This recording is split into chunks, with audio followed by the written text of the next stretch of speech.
তারাতলায় ধ্বংসস্তূপে আজও তল্লাশি চলছে। কেউ আটকে আছে কিনা নিশ্চিত হতে তল্লাশি চলছে। ধ্বংসস্তূপ সরিয়ে চলছে প্রাণের খোঁজ। উদ্ধার কাজে সেনা, এনডিআরএফ, রেল, পুলিশ, দমকল। তারাতলা বিপর্যয়ে এখনো পর্যন্ত 16 জনের মৃত্যু হয়েছে। এসএসকেএম হাসপাতালে আরও কয়েকজন আহত রয়েছেন, তারা চিকিৎসাধীন।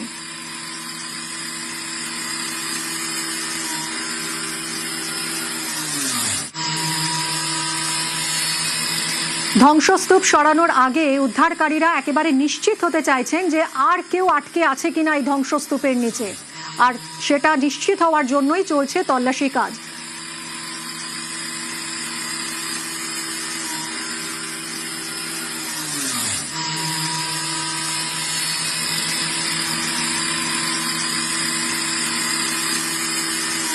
সরাসরি চলে যাব, ঘটনাস্থলে রয়েছেন সুদীপ্ত, আমাদের প্রতিনিধি।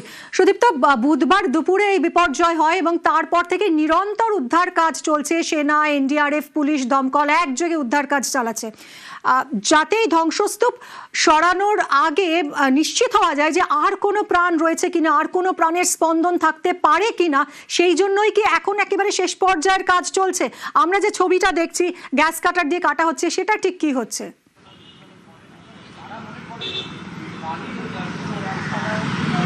মিমি, আজ বলা চলে যে মৃত্যুপুরী, অর্থাৎ এই যে তারাতলা, সেই মৃত্যুপুরীতে আজকে চতুর্থ দিন। বিষয়টা যেটা দেখা যাচ্ছে যে যত সময় এগোচ্ছে আরও কিন্তু পরিস্থিতি কঠিন থেকে কঠিনতর হচ্ছে। তার কারণটা কি?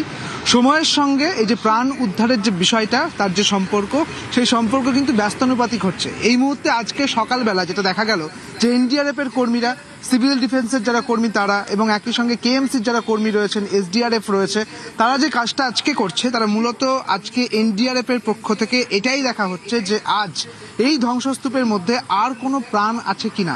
প্রায় 72 ঘন্টা পেরিয়ে গিয়েছে। বলা চলে যে এই মুহূর্তে এই যে স্পটে যখন দাঁড়িয়ে রয়েছি, একটা পচা দুর্গন্ধ কিন্তু আসছে। কাজেই এই যে এই ধ্বংসস্তূপ, তার ভেতরে আদৌ কোনো প্রাণ আছে কিনা, এটা এখন বড় প্রশ্ন। কারণ সময় এগোচ্ছে।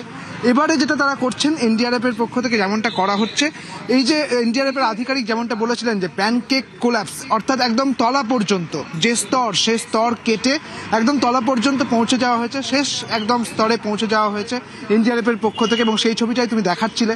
এবার যে বিষয়টা সেটা হচ্ছে যে এখন দেখে নেওয়ার কাজ যে আর কোনো প্রাণ আছে কিনা, প্রাণ কি থাকতে পারে, সেই যে খোঁজ, সেই খোঁজই কিন্তু এনডিআরএফ চালাচ্ছে। তার কারণ এরপর যেটা করা হবে, এরপর ধ্বংসস্তূপ সরানোর কাজ করা হবে।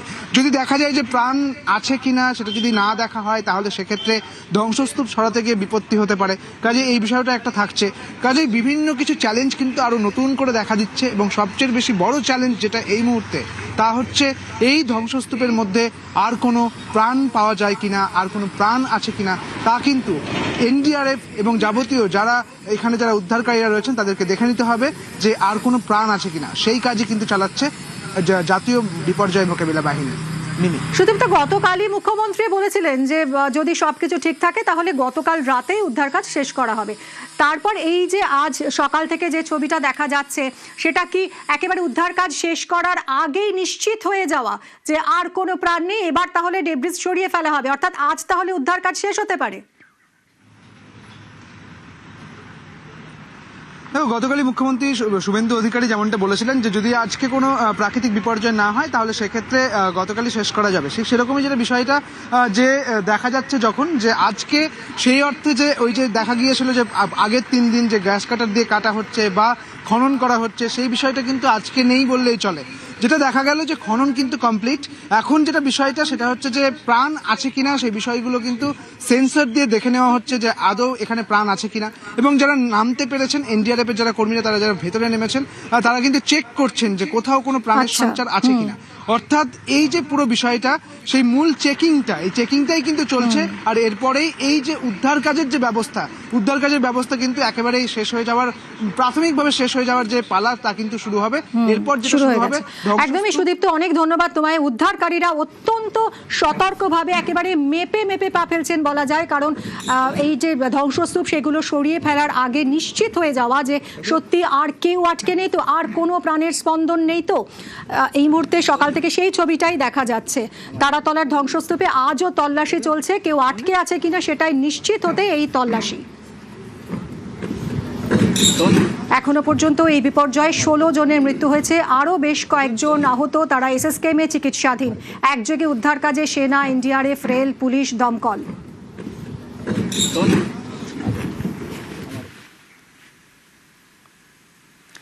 গার্ডেন রিচ, আনন্দপুর, তারাতলা, বেআইনি নির্মাণে বিপর্যয়, মৃত্যু মিছিল। অবৈধ নির্মাণের ফাঁস থেকে সিটি অফ জয়কে মুক্ত করতে কড়া রাজ্য সরকার।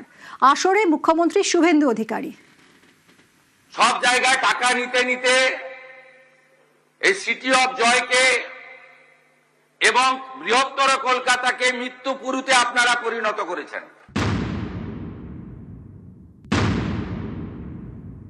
কাউকে ছাড়া হবে না। আমরা পুরো ফ্যাক্ট ফাইন্ডিং বের করেছি, কোনো ছাড়াছাড়ির সিন নেই।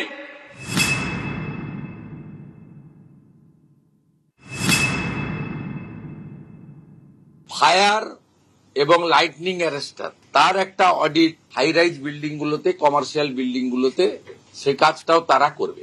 এটা খুব এসেন্সিয়াল, কারণ তিল জ্বলার ঘটনাটার সঙ্গে ফায়ারের অ্যারেঞ্জমেন্ট ইকুইপমেন্টস এবং ফায়ার লাইসেন্সের কোশ্চেন রিলেটেড ছিল।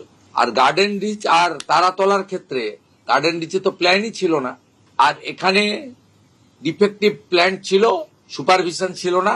তার ফাইন্ডিংস কমিটিও বলবে। আমরা ইনিশিয়ালি যা পেয়েছি, উই আর নট ইঞ্জিনিয়ার।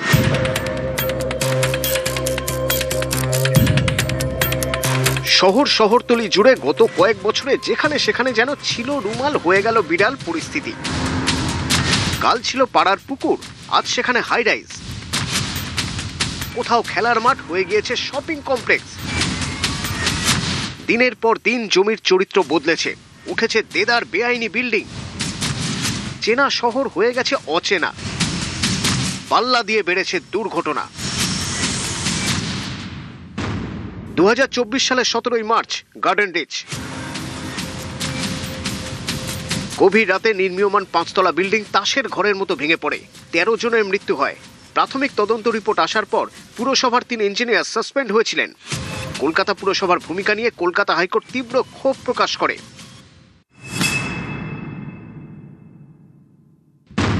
2026 সালের 26শে জানুয়ারি আনন্দপুর। জলাভূমি ও ভেড়ি বুঝিয়ে গোডাউন, ফায়ার সেফটির বালাই নেই। বেআইনিভাবে তৈরি এই গোডাউনে আগুন লেগে ঝলসে মারা যান অনেকে, 27 জনের দেহাংশ মেলে।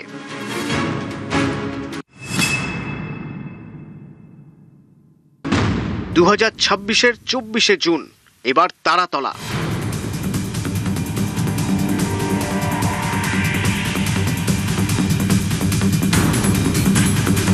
অনেকে বলেন বেআইনি নির্মাণের স্বর্গরাজ্যে পরিণত হয়েছে কলকাতা এবং কলকাতা শহরতলি। এবার ধরে ধরে চিহ্নিত করবে রাজ্য সরকার। Rajarhat, new town, Maheshtala, Budge Budge, Pujali. অভিযোগের কেন্দ্রে দক্ষিণ 24 পরগনার বিষ্ণুপুর, সোনারপুর, বারুইপুর।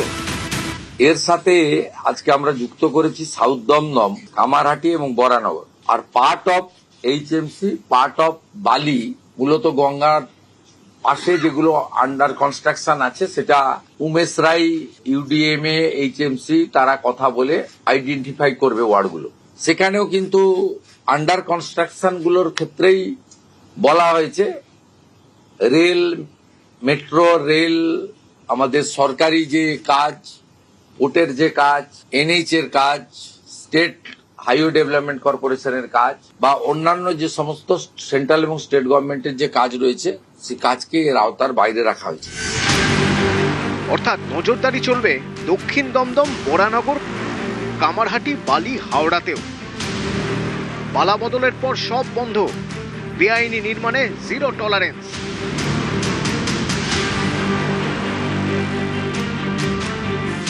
কলকাতা পুরসভা এলাকার বেআইনি নির্মাণে নজরদারি শুরু।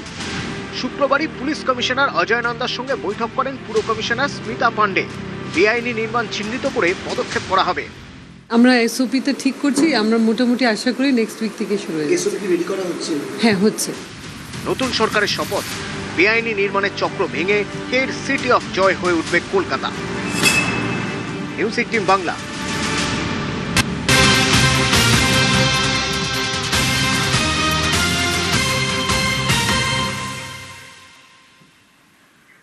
তারাতলা বিপর্যয়ে মৃত্যু বেড়ে 17। এসএসকেএমে চিকিৎসাধীন আরও এক শ্রমিকের মৃত্যু হয়েছে, আর এই নিয়ে মৃতের সংখ্যা হলো 17।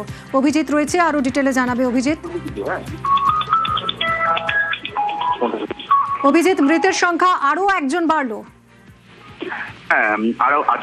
আরো একজনের মৃত্যু ঘটলো। এখনো আমরা পরিচয় এক্ষুনি বলছি না, তবে এখনো পর্যন্ত দুজন, যে 17 জন, গতকাল পর্যন্ত আমরা জানিয়েছিলাম যে 16 জনের মৃত্যু হয়েছে এসএসকেএম হাসপাতালে। তার মধ্যে অনেকটি ব্রড ডেড, প্রায় প্রত্যেকটি ব্রড ডেড বলা হয়েছিল, অর্থাৎ মৃত অবস্থায় আনা হয়েছিল। এবং এই মুহূর্তে আরো একজনের চিকিৎসাধীন একজনের মৃত্যু হলো। তিনিও সিসিইউতে ছিলেন, ক্রিটিক্যাল কেয়ার ইউনিটে অত্যন্ত আশঙ্কাজনক অবস্থায় চিকিৎসাধীন ছিলেন। এই নিয়ে মৃতের সংখ্যা হলো 17 জন, এবং এখনো পর্যন্ত আরো 12 জন চিকিৎসাধীন রয়েছেন, এবং চারজনকে গতকাল সন্ধ্যায় এসএসকেএম হাসপাতাল থেকে ডিসচার্জ বা ছেড়ে দেওয়া হয়েছে। এখনো পর্যন্ত 12 জন চিকিৎসাধীন রয়েছে, 17 জনের মৃত্যু হয়েছে, এবং 4 জনকে হাসপাতাল থেকে ছেড়ে দেওয়া হয়েছে। ধন্যবাদ।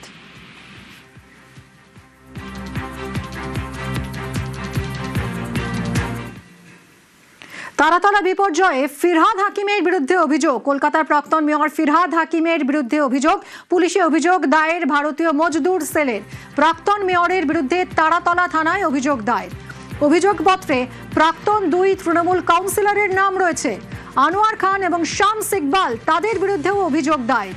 3 জনের বিরুদ্ধে এফআইআর দায়ের করে গ্রেফতারের দাবি।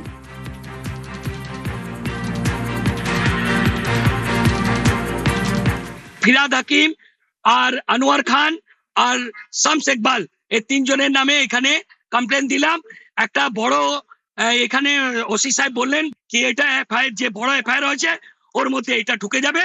আর আমরা বলেছি ওনাকে অ্যারেস্ট করতে হবে, বলেছে কি সব গঠন হয়ে গেছে, অনেক তাড়াতাড়ি আপনি রেজাল্ট দেখতে পারবেন। ববি হাকিমকে তাড়াতাড়ি গ্রেফতার দেখতে চাই, জেলের ভাত খেতে দেখতে চাই। তারাতলায় বিপর্যয়, এবার আর্কিটেক্টকে ব্ল্যাকলিস্ট। গোডাউনের নকশা তৈরি নেক্সাস নামের সংস্থার। কড়া পদক্ষেপ মুখ্যমন্ত্রীর।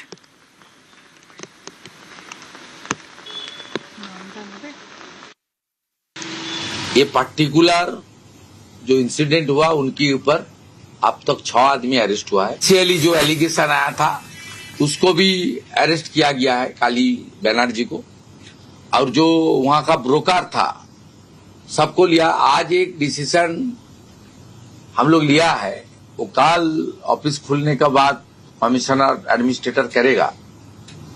जो सुपरविजन की जिम्मेदारी था आर्किटेक्टर प्लानर, ये पर्टिकुलर दिस केस में वो आर्किटेक्टर डिजाइनर को हम लोग ब्लैकलिस्टेड कर रहा हूं। केएमसी ने ब्लैकलिस्ट करेगा, ये शुरुआत है। जो इस तरीके से काम करेगा उसको आने वाला दिन में एक काम ऑफिशियली हम लोग करने नहीं देंगे। ये भी एक एडमिनिस्ट्रेटिव मेजर है। जो लोग इसका पीछे है सबके खिलाफ सख्त से सख्त कार्रवाई होगा। নিউজ 18 বাংলায় এক্সক্লুসিভ বিল্ডিং এর আর্কিটেক্ট। স্যাংশনাল প্ল্যান তো আমাদের করা স্যাংশন ড্রয়িং হচ্ছে। তো আপনি তাহলে সরে গেলেন? তারপর থেকে ওনারা কন্ট্যাক্ট করেননি বলে আমরা সরে গেছি। আমরা আজগার বলে কাউকে আমি চিনি না। জমির মালিক ছিলেন শম্ভুনাথ বেরা, আমি মানে যিনি লিজিং। আজগার বা এই ধরনের বাকি যে নামগুলো আসছে তাদেরকে কাউকেই আমাদের জানা। 6 মাস আগে পর্যন্ত আপনি এই প্রজেক্টে ছিলেন, তারপরে আপনি বেরিয়ে এসেছেন। আমাদের থ্রু দিয়ে শুধু প্ল্যানটা সাবমিট হয়েছে। মুভমেন্ট ওনারা নিজেরা করেছেন, স্যাংশন ওনারা নিজেরা বার করেছেন, তারপরে কোনো যোগাযোগ করেননি। ইনফ্যাক্ট স্যাংশনের মধ্যে কোনো আমরা স্ট্রাকচারাল ড্রয়িংও দেওয়া হয়নি। অলরেডি আমরা কেএমসিকে এটা ইন্টিমেট করে দিয়েছি। আর্কিটেকচারাল পার্টটা আর্কিটেক্ট দেখছি না, আর্কিটেকচারাল ড্রয়িংটা সাবমিট হয়েছিল আমাদের। নকশা অ্যাজ পার কেএমসি নর্মস হয়েছে, নকশা plan was as per KMC norms. KMC যখন ফাইলে জমা পড়েছে 2025-এ, অলরেডি আমরা রিটার্ন স্টেটমেন্ট দিয়ে দিচ্ছি ওদেরকে। কালকের ঘটনার পর আজকে আমরা স্টেটমেন্টটা অফিসিয়ালি দিয়ে দিচ্ছি, ওদেরকে কমিউনিকেট করে দিচ্ছি। তারাতলায় যে গোডাউন ভেঙে পড়ে সেখানে নকশা নিয়ে সমস্যা রয়েছে, বা নকশায় বেশ কিছু সমস্যা রয়েছে, এমনটাই জানিয়েছেন বিশেষজ্ঞরা। আমরা এই মুহূর্তে যেখানে দাঁড়িয়ে রয়েছি সেটা হচ্ছে যে সংস্থা বা যে অর্গানাইজেশন এই যে তারাতলার গোডাউন রয়েছে সেই গোডাউনের নকশা বানিয়েছিল এবং কলকাতা পুরসভার ক্ষেত্রে একটি নকশার যে প্ল্যান সেই প্ল্যান জমা দিতে হয় কলকাতা পুরসভাকে এবং সেখানে স্যাংশন করে কলকাতা পুরসভা। আমরা এই মুহূর্তে দাঁড়িয়ে রয়েছে নেক্সাস বলে যে কোম্পানি, সেই কোম্পানির যে অফিস তার বাইরে। এই কোম্পানির নামেই কিন্তু যে বিল্ডিংয়ের প্ল্যান সেই প্ল্যান স্যাংশন হয়েছিল এবং এই কোম্পানি যে গোডাউন নির্মীয়মান গোডাউন ভেঙে পড়ে সেই নির্মীয়মান গোডাউনের নকশা করে কলকাতা পুরসভার কাছে জমা দিয়েছিল। তবে এই মুহূর্তে তারা সেই কাজের সঙ্গে যুক্ত নন এমনটাই জানান এখানকার অর্থাৎ নেক্সাসের যিনি মালিক তিনি, এবং তার পাশাপাশি তিনি বলেন যে প্ল্যান তারা করেছিলেন আর্কিটেক্ট হিসেবে সেই প্ল্যানে স্যাংশন করেছিল কলকাতা পুরসভা এবং এই পুরো বিষয় সামনে আসার পর তারা যখন জানতে পারেন এরকম একটা ঘটনা ঘটেছে, পরবর্তীতে তারা একটি লিখিত তাদের যে বয়ান সেই বয়ান কলকাতা পুরসভার কাছে ইতিমধ্যে জমা করেছে। ক্যামেরায় সনতের সঙ্গে প্রীতি, নিউজ 18 বাংলা, কলকাতা।